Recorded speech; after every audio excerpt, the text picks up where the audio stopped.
One of the big questions that's been asked for years and years and years is, can Cell do the Spirit Bomb, also known as the genki-dama? It's been a debate in our community for quite some time, and what do I do with debates? I squash them. But I don't squash them alone because I can't, because I need help. So I got Herms here to help me. Stay tuned. Don't forget to subscribe and spread the word about this video, and check out my Instagram at GeekdomBigD. Cell is Dr. Garrow's most sinister creation, a being created from the cells of the strongest fighters in the universe that we knew of back then. Anyways, this guy shows up and he claims that he can do any technique from anybody, the Makanko Sapo, the Kamehameha, any move, including the Genki-dama, the Spirit Bomb. But the debate has always been, can Cell really do it? Is he capable of doing it because he's not a, quote, good person, because he's an evil entity? Well, to explain Genki and to explain the properties of how it works in Dragon Ball, I've brought along everybody's favorite, the true diamond of the Dragon Ball community. Please welcome back Herms. Hello, Herms. Hello. We're talking Dragon Ball, which is, you know, one of our favorite topics here. And so, Cell shows up, says he can do the Genki-dama. Now, I want to, first of all, explain to the people from your perspective, because I actually did a video called What is Ki, where I explained the differences between Ki and Genki. However, because I'm not a native Japanese speaker and you are, I may have missed something. So, what is the difference between Ki and Genki within the Dragon Ball world, and just maybe the words, because I think there's confusion there between the differences? Well, the thing is, in the context of Dragon Ball, they never clearly explain exactly what the difference is within the series proper. But so in the Japanese language, ki is a term that can mean many different things. If you watch Dragon Ball, you get the idea that it's kind of just this shiny stuff that you use to blow things up with. But in everyday usage, ki can refer to like your mood, your mind, your spirit. So ki does not necessarily mean like energy for fighting. No, like, I mean, that's a very specialized meaning used in Dragon Ball and other martial arts series like that. So it's a very literal interpretation of the term, whereas like just in everyday Japanese, you'd use it, well, okay, for instance, if you've taken any Japanese class, just 101 level, you've probably heard the phrase "O genki desu ka," which is this kind of stereotypical greeting, which is like saying like, "Oh, how are you?" And you break it down, it's literally asking, "Are you genki?" And so genki, generally speaking, means just healthy, or like having vitality or energy. So, for example, if you get out of the hospital, I can ask you, "Are you genki?" and you'll say, "I'm fine." Right. Yes, and so the opposite of genki would be byoki, which is sick. And so you see both of these words end in ki, which ki on its own, if you take it back to its very root, it refers to just air or breath. And so that's why it's related to spirit, is if you're breathing, you're alive. And so Spirit Bomb is not a horrible translation. No, it's pretty good, but it's interesting though, because it's a very specific use of it, refers to a very specific meaning of spirit. So like spirit in the sense of being spirited or healthy, whereas like if you look at Yu Yu Hakusho, where there's the spirit gun, the spirit sword, various things like that, in that case the word in Japanese used for spirit there is rei, which has a more supernatural or ghostly connotation, which of course fits Yu Yu Hakusho. Whereas Genki doesn't have that connotation. It's the opposite. Like, instead of being like supernatural, it's just like living. It's like more vitality. everyday. Yeah, just health. Gotcha. And so I know. Okay, so obviously Funimation, they translated as spirit. The Viz manga, they translated as energy. And these are all valid translations, but you can see it's kind of like you can kind of triangulate from there, like what the term in Japanese means, because it's one of those things where it kind of has a meaning. There's no one-to-one correlation between any one term in English. Yeah, I've talked about this before, especially with you, about how when you're interpreting Japanese to English, it's tricky because not one word means one word. Sometimes you have gray areas. Yeah, and so in Japanese, there's, besides genki or byoki, there's just dozens of words that end in ki and refer to different states of health or of mind. And so yuki is bravery, which, so yu on its own means brave, and then ki again. And then shoki is like being in your right mind or being sober. And so, getting from there, there was Toriyama had the interview in the super exciting guide where he actually kind of gets into this. That's Where, right, the three different kinds of ki.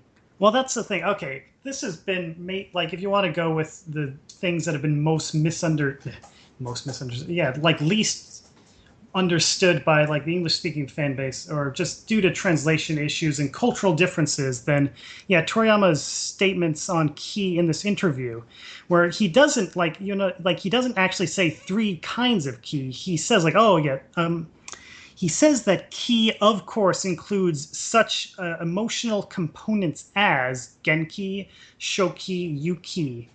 And so those are the three he mentions, but it's clear in what like in the actual quote, and it's kind of a thing that's lost in translation in certain extent, but it's clear that he's just listing these three things off the top of his head. They're not supposed to be the only three components. Yes. And so, in fact, like as I was kind of saying, like there's just dozens of words in Japanese that end in ki and have that kind of refer to emotions. And when Toriyama, this is what Toriyama's talking about. Is like ki in Dragon Ball includes these kinds of emotional things which are used in everyday life, and I mean, essentially what it is just taking things that are usually meant metaphorically and making it very literal. Yeah, like ki, of course, in Dragon Ball would be like chi. From the Chinese connotation, energy, like for martial arts, shown in Street Fighter 2 type stuff, right? Yeah, and I Yeah, mean, yeah. So chi it's the Chinese reading of the same word, and it all kind of goes back to the same root of air. But like even in Chinese, it's like not used exclusively. Very rarely even. In fact, it's very rarely used for just this kind of magic ray gun key attack type energy.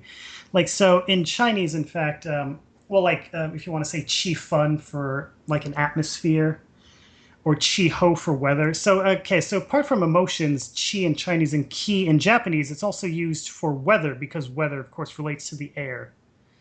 So it's like this yeah. huge Venn diagram where it's like air, which connects to weather on one side, and which connects to breath, which connects to life, which connects to spirit. Yeah. So in Dragon Ball proper, in the series proper, generally speaking, when they talk about ki as in the energy people use to fight with, usually they say ki just on its own. But then when the genki-dama is introduced, they start talking about. They always say specifically that to collect genki. Yes. And it's in the series, it's never explained exactly what the difference is. But then, when we go off Toriyama's interview, it would seem that genki is just one sub-component of ki in general. So it's a specific type of ki that is used for this one attack. Now, the question is though, it's implied that only one with a pure of heart can use the genki-dama. Is that stated in the Japanese manga? Okay, in the manga, it's never said, but so when the attack, okay, so they fire it at Vegeta, it misses. And Yeah, then he does the leapfrog. Yeah, and so it's about to hit Gohan, and then Kaio, or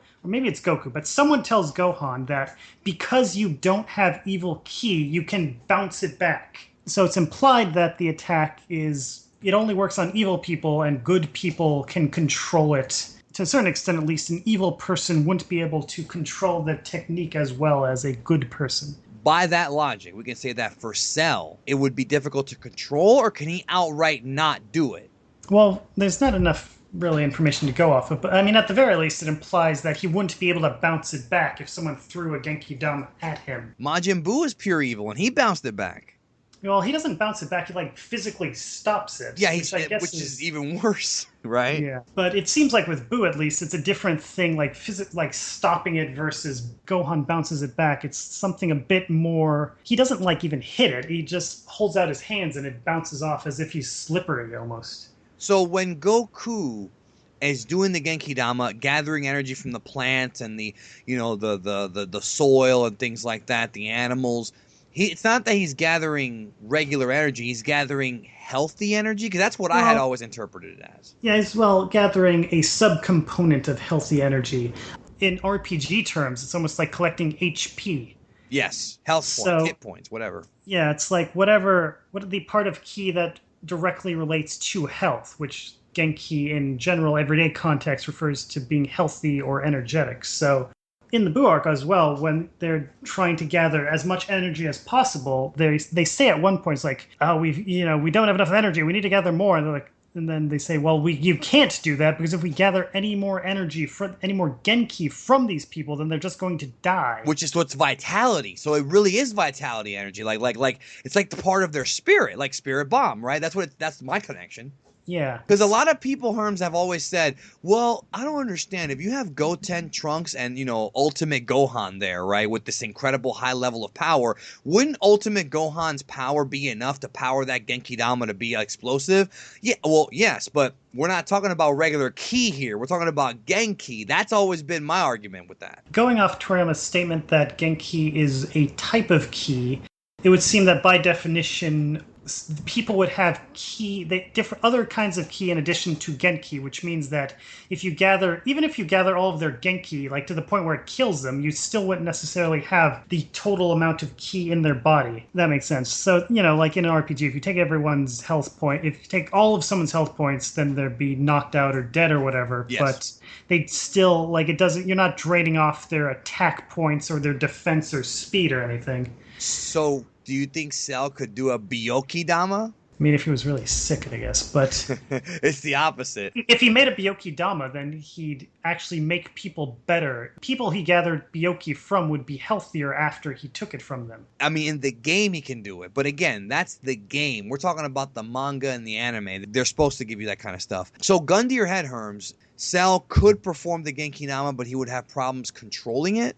Like, why we have this debate in the first place is that he says that, if he put his mind to it, he probably could do it. He claims to be able to use the Genki-Dama. I'd have to assume overall that he wouldn't say that for no reason. Like, he probably has a decent grasp of his own abilities. So, yeah, I think, I think him saying that outweighs Gohan, the thing with Gohan being able to bounce it back because he's not evil. I would think he probably could make it if nothing else, and then maybe it would be more difficult for him. So he can do it, but it wouldn't be as easy as it would be for Goku or Gohan or somebody else because he's evil. And okay, so the other thing, outside the manga, is that in movie 7, so Goku's a Super Saiyan and he's forming the Genki-Dama, and then someone says oh no, he can't do it. You can't make the Genki-Dama with an evil heart. And this has never been said before anywhere. And the idea that a Super Saiyan would have an evil heart is kind of bizarre. This line on its own, this would imply that someone like Cell would not be able to do it because, presumably Cell's a fairly evil heart. In the movie itself, Goku does do, he absorbs the power of the Genki-Dama and then does some crazy thing and destroys Android 13. And yeah. So it's the idea that he can't use it is sort of disproved within the movie itself. He loses control of it and they absorb. Yeah, so you would think that maybe it would happen like that with Cell, which would make him kind of a dangerous guy. For whatever reason, maybe the controlling it is different for evil people, and so they can't use a standard Genki-Dama, but they could use their own version of it. Yep, that makes the most sense. Yeah, but on the other hand, it is just a movie that doesn't fit into the main continuity at all. So yeah, it's just a conceptual thing. The evil in your heart makes it more damaging, but maybe that's just my own headcanon. I don't know, maybe I'm wrong about that. I think it would hurt you more the more evil you are. Is there any evidence of that, or is that just my own headcanon? It might not be the evil you are, the more damage it does. It could just be a binary thing where it's if you're evil past some arbitrary limit, then it'll hit you, but if you're not, then it won't hit you. All right. Well, thank you, Herms, as always, for being here and clarifying this from the original manga perspective. So, really, we've never seen Cell do it, so the only answer is that he probably could do it based on all of that data that we have, but he probably couldn't control it. So I hope that helps everybody understand this a little bit better. And, of course, check out Herms on Twitter and, of course, Kanzenshu whenever he provides the good stuff on the Kanzenshu board as well. So thank you again. No problem. We'll catch you down the road.